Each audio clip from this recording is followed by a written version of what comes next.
C'est à mi-chemin entre le lotissement traditionnel et le camping.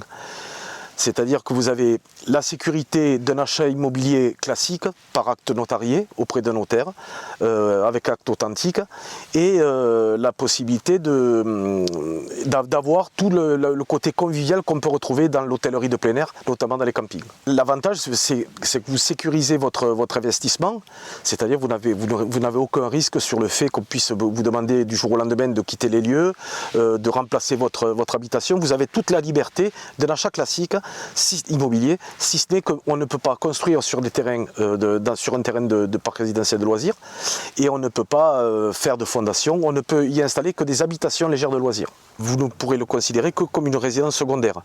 Ceci dit, vous pouvez y vivre, c'est ouvert 7 jours sur 7, vous êtes propriétaire de votre terrain, c'est ouvert 24 heures sur 24, c'est ouvert toute l'année, donc c'est accessible toute l'année. La seule chose, c'est que fiscalement, ça ne pourra jamais être votre résidence principale. Ça ne pourra être considéré que comme une résidence secondaire.